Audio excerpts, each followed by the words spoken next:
right, joining me now to rip through all these standout games on the Week 6 college football board is our guy, Brad Powers. Jake Butt will be with us in the second half of the program. Brad, how are you making out today? I'm doing well. Looking forward to a nice slate of games. I won't say a great one. It's certainly not like last week. Indeed, maybe some really good-looking betting opportunities. Brad does have 3 best bets to add, but first let's recap the best bets that he gave out on Monday's show. Cincinnati, favored by 1.5, no movement there. Louisville, favored by 6.5, no movement there. California, a 3-point dog. That one holding steady as well. If you're looking for breakdowns on those bets, you can go back and watch the Monday edition of the show. You can find that in the video section here on the Covers YouTube channel. Okay, so let's look forward to 3 best bets that you do have to add today. Let's start with Wyoming. They're a 3.5-point underdog.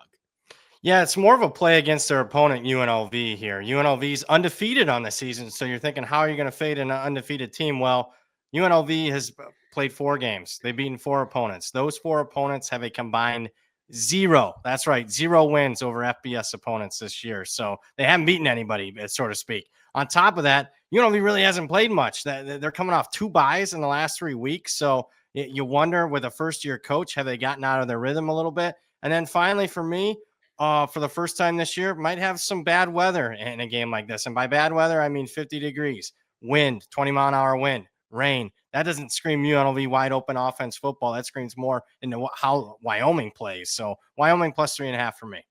Okay, best bet number 2, Kansas State. They are a 6.5-point underdog, and you like them to cover.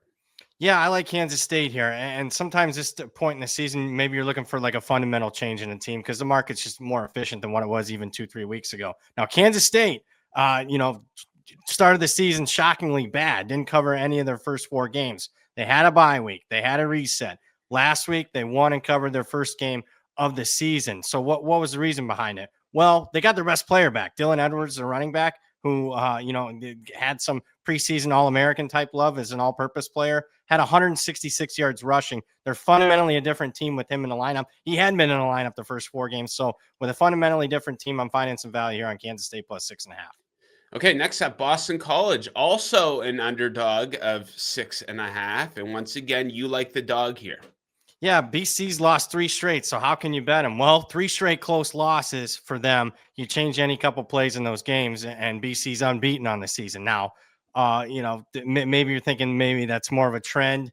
Maybe they're poorly coached. I don't think that's the case. It's just, in some instances, bad luck for them that they haven't won one of those games here in the last 3 weeks. On the other side, Pitt's also off a couple of close losses, but to me, it's different with them. It's their own undoing. They are not a well-coached team at all, Pittsburgh. Pat Narduzzi is a coach. I would argue that he is the worst coach in college football of anybody that's been, a head coach for 10 years. They're fundamentally undisciplined. They're banged up. Their best player, Desmond Reed, didn't play last week. We'll see if he's 100% healthy this week. I can't lay 6.5 with a team like Pittsburgh that I don't trust. And my number's only made at 4. Okay, Brad, before we start ripping through the games on Saturday, we have a total of 6 games on Thursday and Friday. Anything stand out there? Yeah, current price, nothing like for a major bet for me. As far as, the big disparity between my power ratings and the current market would be lean on Colorado State plus 6. Just maybe a little bit overreaction to what San Diego State's done the last 2 weeks, and Colorado State, has not looked good. But therefore, when the team doesn't look good, nobody wants to bet them. Sometimes I think you can get a cheap price on that team. So give me Colorado State plus 6. Okay, let's start ripping through these Saturday games. Let's start things off with Kentucky and Georgia. Georgia favored by 20.5, total 48.5. Georgia looking to bounce back. Now, they barely squeaked by Kentucky last season, beating them 13-12 as a 21.5-point favorite. Do you think Kentucky can stay competitive with them once again? Yeah, this is a bad Kentucky team. I want to take them here because the last 7 times Kirby Smart has been favored by 20 or more in SEC competition, he's 0-7 against the spread. Just doesn't cover these big numbers. With that being said, Kentucky's a mess. I mean, they lost arguably one of the worst teams in the SEC last week, South Carolina, by 22. And if Georgia has the right frame of mind, they can cover. But what I trust most is the Georgia offense, at least, to rebound here. So let's lean over 48.5. But to be perfectly frank with you, I have not bet the game because I don't know what frame of mind Georgia's in after that loss. Okay, next up, this game looked a lot more interesting at the start of the season. Clemson taking on North Carolina. North Carolina is a 14.5 point underdog, total of 46.5. Now, we know it's been an embarrassing season for Clemson. Are you surprised to see them as a double-digit underdog or double-digit favorite on the road once again? Yeah, if they were playing anybody else, maybe, but this is North Carolina, who was completely non-competitive against TCU on the Labor Day opener, and then also against, in my opinion, a mediocre UCF team that they lost by 25. Clemson is at least as good as TCU and UCF. So if Clemson, after the bye week, regrouped a little bit and not feeling sorry for themselves as far as their really poor start, I think they can name the score here. So I lean Clemson minus the 2 touchdowns. Okay, next up, we have Penn State looking to bounce back. They're a big favorite taking on UCLA. Penn State favorite by 24.5, total 49.5. Little nugget here for you guys. Under James Franklin, Penn State is just 12-22 against the spread in games after an outright loss. Do you think that trend continues here, It could. I mean, it really depends on their frame of mind. I mean, they put everything into that game and came up short. So that screams, hey, take UCLA. Well, I mean, UCLA's winless and on the season, and I'm here to tell you they might go winless for the entirety of the season. That's how bad UCLA is. So, I mean, I could see UCLA, but I can't get there. What I do trust most in this matchup is UCLA's offense is bad and Penn State's defense is good. So let's go under 49.5. Okay, next up we have Texas favored by 6.5 at Florida. Low total, 41.5. Let's dig into that for a second. So Florida's gone under 8 straight games going back to last season. Their last 3 games this season have all stayed under 40 combined points. Now, Texas hasn't played anyone since their season opener, but they've allowed just 17 points combined in their last 3 games. What do you make of the matchup in the low total here? Well, I did bet under. It is down 4 or 5 points from Sunday. Boy, when you start getting the low 40s, you can have a really great bet and just a turnover or 2, which Florida is perfectly capable of making with their quarterback, DJ Lagway. Tough, jumping into a number that's already been bet into. I do lean Florida coming off a bye. I haven't seen quit from them yet. They've started 1-3. That, the Miami score doesn't look great, but that was 13-7 there in the fourth quarter. I'm not believing in Texas, particularly Texas's offense against this Florida defense, which is still a top 20 unit. I'm not buying Arch, so let's take the dog here plus the 6.5, 7 points. Okay, next up, Vanderbilt taking on Alabama. Bama favored by 10.5, total 55.5. Now, of course, the big storyline for this one is Vandy beat them last season. They were a big underdog in that game. 4 straight overs for Vandy as well. Do you think Alabama can be trusted here, Brad, or maybe a little bit of a letdown spot? You would think let down, but they are in the exact same position they were in last year playing Vanderbilt. Off a big upset win over Georgia. They laid the egg, obviously, against Vanderbilt last year on the road. I got to think this year with basically, the same coaching staff for both, a lot of the same players on both sides of the ball for both. Alabama should be locked in here at home against a Vanderbilt team that's undefeated. Vandy's not sneaking up on anybody this year. So therefore, for me, if Alabama's got the right frame of mind, and I think they will, they are the play for me. My power rankings have this one closer to 2 touchdowns. So I bet Alabama. I like Alabama minus 10.5. Okay, next up, maybe a little bit of a tell with the hat Brad is wearing. We shall see. So Boise State taking on the Fighting Irish here. Notre Dame favored by 20.5, total 62.5. Let's dig into that a little bit. So back-to-back games where Notre Dame has scored exactly 56 points. Boise State scoring a lot too here, 147 total points across their last 3. What do you make of the spread and the total for this one? Well, I have bet the over. I like the over. Problem is, the market doesn't love this total. It's actually come down. So that raises eyebrows when it's going, when the market movement isn't lining up with what you're projecting.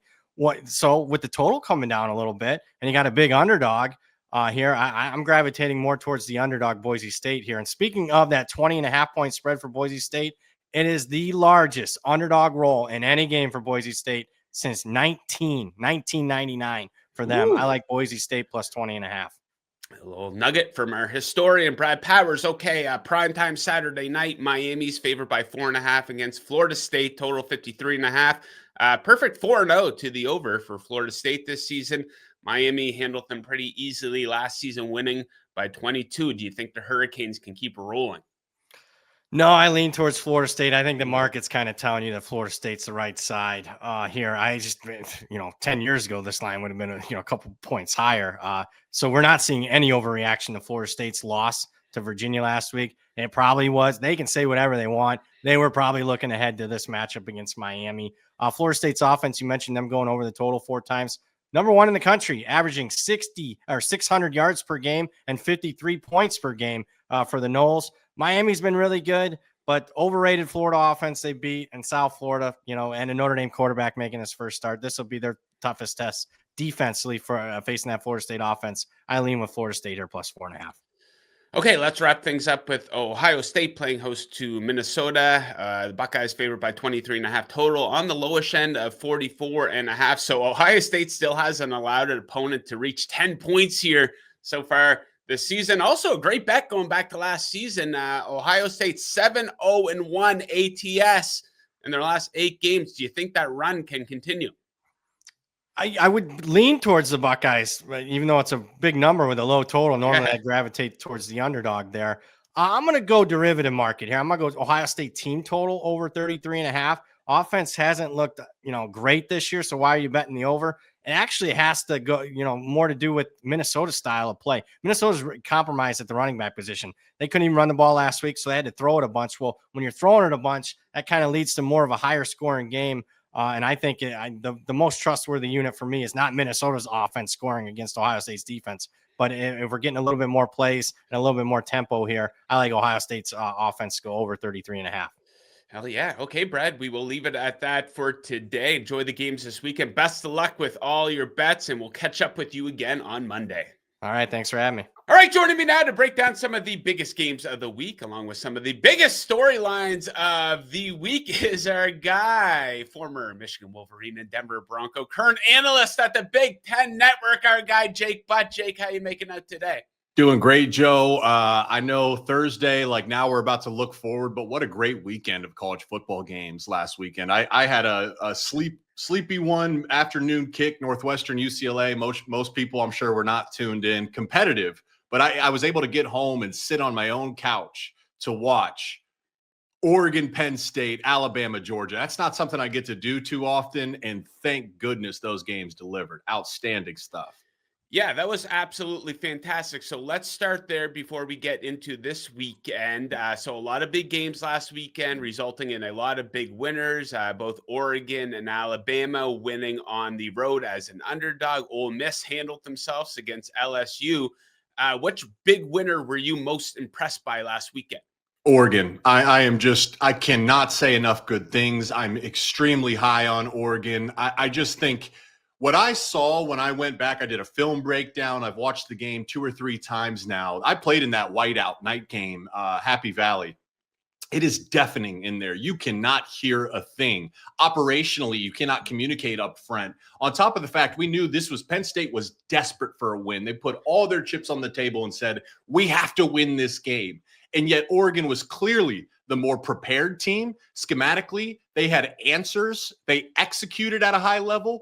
Talk about the freshmen. They got a wide receiver, DeCorian Moore, making huge plays. De'Aaron Hill and Jordan Davidson in the backfield. Those guys look like seniors, let alone freshmen. Brandon Finney, their DB. We were so excited to see all these new Penn State wide receivers. No separation. And Dante Moore as a quarterback is ice cold. On the broadcast, they would zoom into him after he makes a key play on 3rd down or 4th down. And you'd see his eyes. Never blinked. Never wavered, never showed any weakness. I thought there was a stark contrast between the body language and energy of Penn State compared with Oregon. I think Dan Lanning is one of the best leaders we have, regardless of age, in college football. That team was critically prepared. Their defensive coordinator, Tosh Lupoi, called the best big game of his career since Oregon joined the Big Ten. The offensive line, 0 pre-snap operational penalties. That's unheard of in this environment. Completely dominated the trenches. That is a complete football team. As good as they were last year, I think they're better and deeper this year. I am so high on the Oregon Ducks. Okay, so I ask you about the quarterbacks every week. So let's talk about Dante Moore. He's really on everybody's radar now. He is the Heisman favorite. He has the third best odds to go first overall in the NFL draft. Just playing with tremendous poise, 14 touchdown passes, just one interception thrown. What do you make of his potential as a prospect at the next level in the NFL? I think he's the number one quarterback in college football. He's a redshirt sophomore right now. I believe he'll be the number one pick in next year's NFL draft. I've gotten to call 2 Oregon games, so I have the luxury of getting to talk with him and talk with Coach Stein and talk with Dan Lanning. And there's a few elements working here. One, he was a 5-star talent come out of high school, so the pure talent is obvious. You guys saw that last weekend. But how about the mentality, taking the road less traveled? In the world of transfer portal, how about Nico Iamaleava is one end of the spectrum, a guy that's at Tennessee, chases a big bag, and ends up in a terrible situation at UCLA. Well, Dante Moore was a 5-star. He starts as a freshman at UCLA, a terrible situation, and instead of chasing the biggest bag or the quickest hit, he decides to go to Oregon to sit on the bench last year to learn under Will Stein and behind Dylan Gabriel. That's maturity. That's QB1 thought processing and mindset. And then in the biggest moments, when NFL scouts, they go back and evaluate, they would always tell me, we're not watching Michigan against Central Michigan. We're turning on your film against Penn State and Ohio State. So scouts are going to go back and watch Oregon, Penn State. I found it very telling that in multiple 3rd and short, 4th and short situations, they put the ball in the hands of Dante Moore. Quarterback powers, read options, boot actions. And the best thing about Dante is whether it was 1st and 10 in the overtime, oh my gosh, suddenly Oregon's losing, and they do a naked boot into Deni Dennis Sutton, who's an All-American defensive end, and Dante's one-on-one. Just subtly slides up, rips a pass to Gary Bryant, touchdown Ducks. You would never know if it was a high-pressure situation or 1st and 10 with no pressure on the line because the guy does not waver. He's an excellent leader. The talent is there. He's got everything you want from a quarterback. And then you have the history of Bo Nix goes to Oregon, elevates his game. Dylan Gabriel goes to Oregon, elevates his game. Both guys became Heisman finalists. I expect the trend to continue, but I expect Dante to get it done, actually. He'll be the guy to win a Heisman.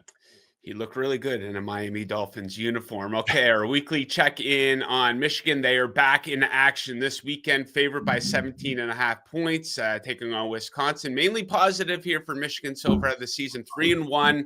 They scored 30 or more points in 3 of their 4 games. How do you expect them to look out of their bye this weekend? Outstanding, fiery. They needed the bye. I mean, they were injured across the board, both sides of the football.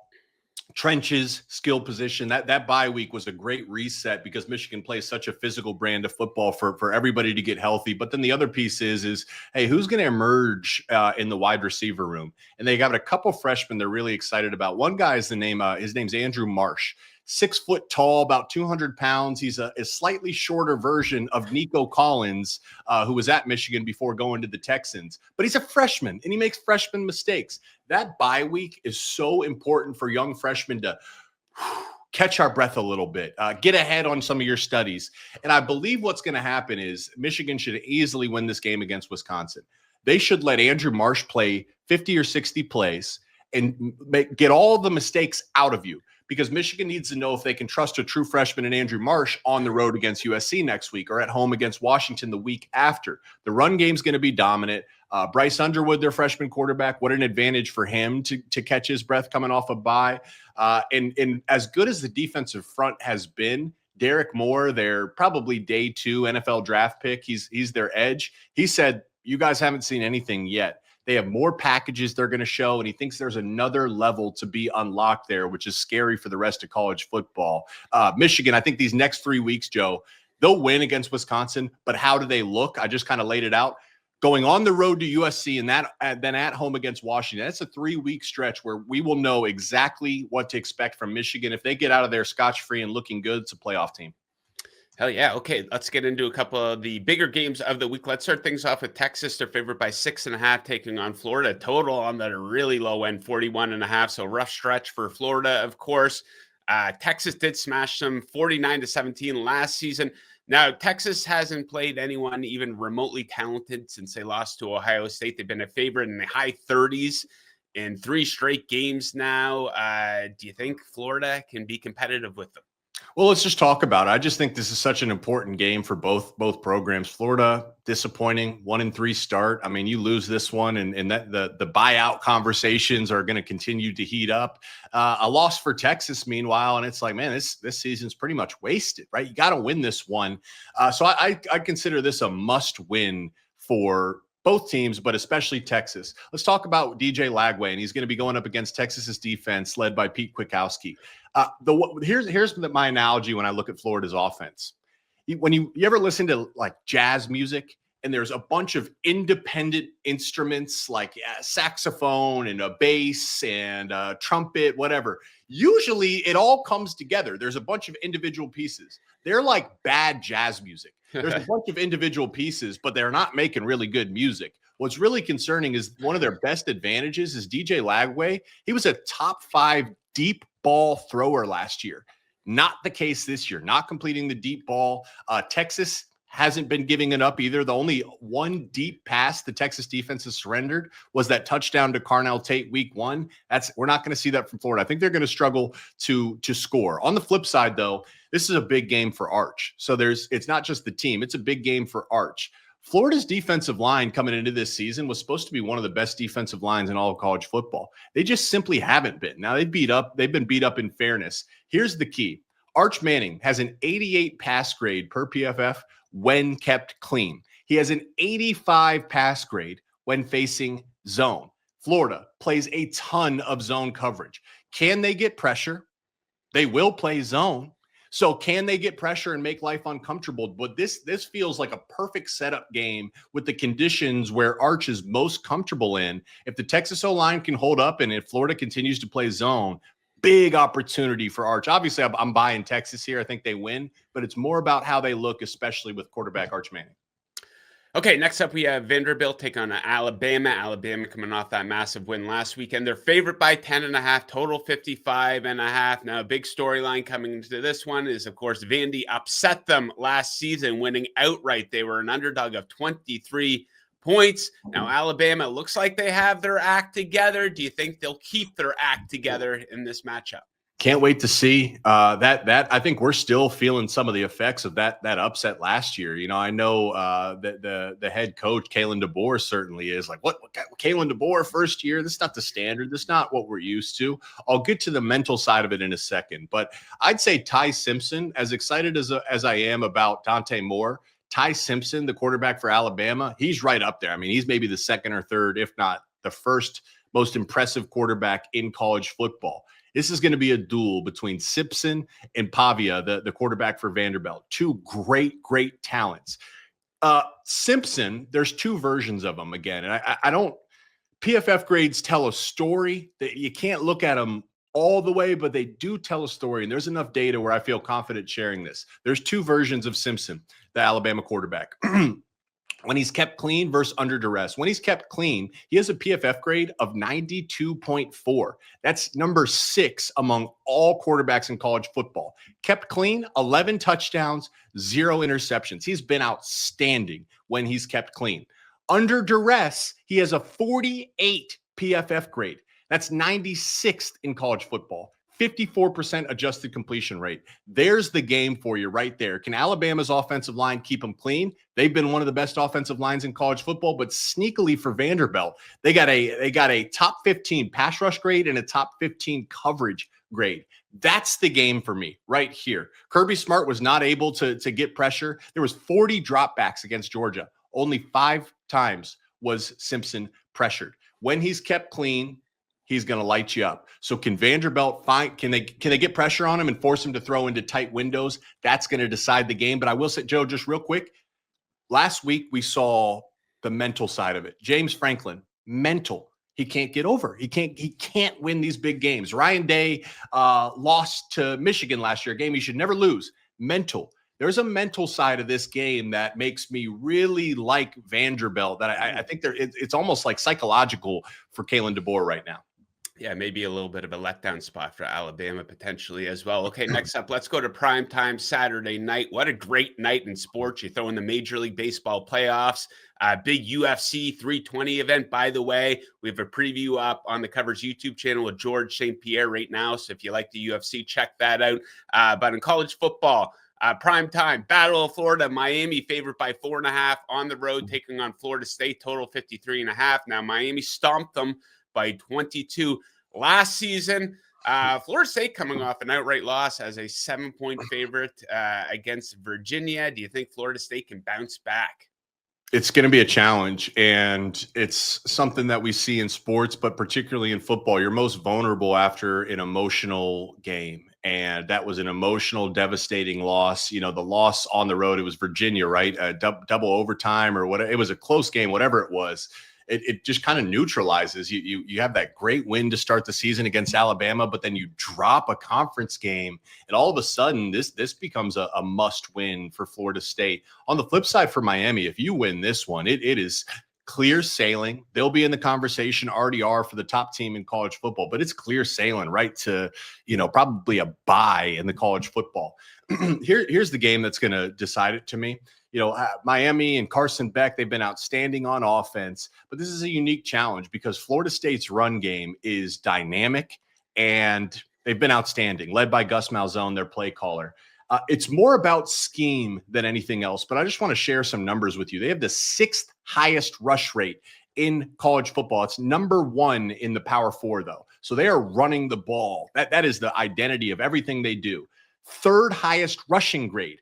1st in EPA per rush. So those advanced metrics are saying Florida State has had a ton of success. They're number 2 in yards per carry, 3rd in explosive run rate, 60th, though, in run blocking grade. So what that tells me is it's Florida State, it's schematics. Even the Alabama game, they're not just lining up and being more physical with you. It's Castellanos, the quarterback. It's jet sweeps. It's motions. It's outside the tackles. It's all about schematics. And why that matters is Miami has one of the most dominant defensive lines, if not the most dominant defensive line in all college football. Maybe a Heisman defensive player, maybe the best player in all of college football on their defensive line. What does Florida State do to continue to be able to run the ball, to keep the ball away from Miami's offense, and to neutralize that dominant defensive line? That's the game right there. If they cannot run the ball successfully and consistently, and if Miami's defensive line just starts teeing off, this will be a long day for Florida State, and effectively their season will end. I'm really, really high on the Hurricanes, though. That's a team that's playing inspired, consistent football. I think the defensive line dominates this one. I think Florida State will have some success, but I just think Miami's defensive line is too good, and Carson Beck's going to be able to put some points on the board. So I'm going with the Hurricanes. Okay, Jake, before we wrap with your best bet, something fun. So we're at the point of the NFL season where it's becoming clear which teams might be looking to start over at head coach next season. Callahan in Tennessee looks absolutely lost. Mike McDaniel, his time's probably going to be up in Miami. Zach Taylor in Cincinnati looks like one of the worst coaches in the NFL when he doesn't have Joe Burrow on the field. So which big-time college football coach do you think could be a realistic candidate to jump to the NFL next season? First off, who wouldn't look terrible when you don't have Joe Burrow? Like, you already don't have an offensive line. You're going with a backup quarterback with no offensive line and no very top-heavy team. No shit. But I was laughing when I saw the rundown. Are you seeing what I'm seeing, which a lot of people are talking about? Dan Lanning jump. That's the name that continues to pop up. I don't see it. I don't see it. And from being around that program, I do not believe Dan Lanning is a guy that's going to jump to the NFL. I think Oregon is probably the best job in all of college football. And here's why. Infinite support in terms of finances with your NIL. A rabid fan base that supports you, but you don't get discussed and picked apart like in Ohio State or Michigan. Like, Oregon's like the least talked about top ranked team in all of college football. So what a benefit from a drama standpoint. Dan Lanning will stay. Here's a couple names though. I'm interested. Ryan Day has some NFL experience. I think he'd be an outstanding NFL coach. Ohio State's a great job, and in legacy is a factor. But what happens if he loses to Michigan and they somehow have a disappointing season? Maybe, probably unlikely. And then James Franklin would be another one. Is what happens if they lose to Indiana and Ohio State and he gets fired? Could his name be in the mix? Because he did a great job of rebuilding and stabilizing Penn State. It's just they can't get over the hump. He's another one that might be interesting. Okay, best bet time. We have Ohio State taking on Minnesota, and you have a bet on Minnesota's team total, low number, but maybe not low enough. Break this down for us. Low number, it's 9.5. But yet Ohio State's defense, they don't give you anything. And the other thing is they are one of the slowest. Ohio State's offense, I'm saying, is one of like the slowest tempos in all of college football. They do not rush. They play ball control. And I believe Ryan Day is just saying, we if you guys have less possessions against our defense, we just win off that alone. So they milk the clock. They play ball control. Minnesota's already pretty conservative. Minnesota, I'm not high on Minnesota's offensive line. They are horrendous running the football. I think they had like under 45 yards rushing last week against Rutgers. This is Ohio State, a different beast. If you do not score explosive plays, like you need 30 to 40 to 50 plus yard touchdowns, you will not score. Because once you get down in the red zone, Ohio State is on a historic run starting from last year all the way up until present time. They are a brick wall of mental torture down in the red zone. Washington had a ton of opportunities, and they have a mobile quarterback and great playmakers and a head coach in Jed Fish that is a great offensive mind. There was nowhere to go with the football. Minnesota doesn't have nearly the dynamic weapons, and Drake Lindsay, for all the success he's had as Minnesota's quarterback, cannot run like Damon Williams. So 9.5 points. PJ is happy kicking field goals. They would need 4 field goals to eclipse that total. I just don't see it. I do not see it. I don't think there's going to be enough opportunities. I think this is a great pick to take the under team total for the Gophers. Okay, there you have it, Jake. We will leave it at that for today. Thank you, as always, for joining. Enjoy all the games this weekend, and we'll do it again next week. Good to see you, Joe. Looking forward to it.